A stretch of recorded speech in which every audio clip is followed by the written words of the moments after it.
Hi, everybody. I miss all of you so much. I hope you didn't forget about me. I certainly did not forget about any of you. So, just a couple things. I'm really happy the way that most of you are participating in the distance learning. You're doing such a great job, and I know it's very difficult to keep up with everything. So, keep up the great work. You're doing wonderful. The next phase of sewing, which is my favorite unit, is right here. So, whenever you get a chance, you're going to go to my haiku page and you're going to click on April 27th to May 1st. Okay. And you're going to be learning how to do a basting stitch. So each week you're going to learn a different stitch. This week is the basting stitch. The first step, you're going to watch the video. If you have the sewing tools at home, you're going to practice the video. Remember, you need a needle, thread, fabric, but if you don't have them, you can skip it, and I'm going to explain that a little more. Now you're going to create a slideshow. So this is where I thought it might get a little confusing.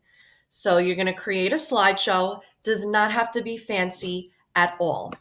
I know that you have a lot of work in your core classes, so again, you don't have to make this look fancy. So you're going to have a title page right here, stitches for facts. Make sure your name is on it. Also, make sure you share it with me directly from the document. My email will just pop right up. So let's say that you do have a needle and thread at home, which most of you actually do. So that's great.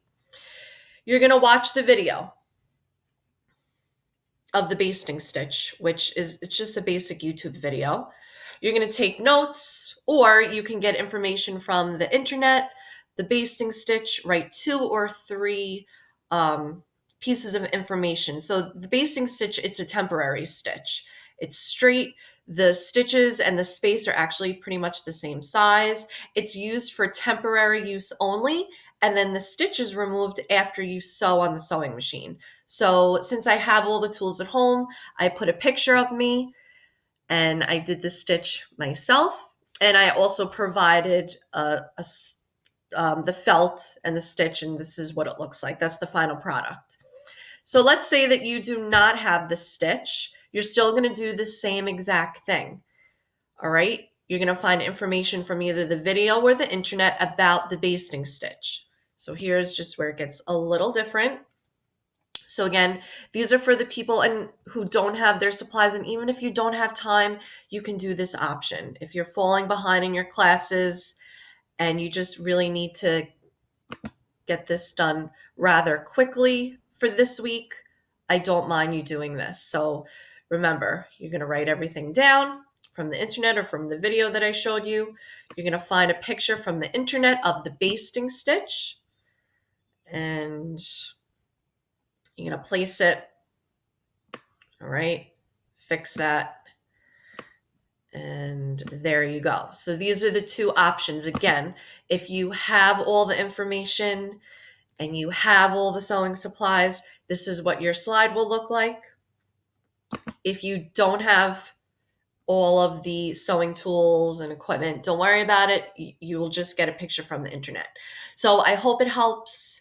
You're going to be doing this each week. Next week will be the running stitch. The week after that will be the overcast stitch. So it's going to be the same thing. Just remember, please don't forget to share it with me. So you're going to share to D Shahada. My name should pop up. There we go. And you're going to send it to me.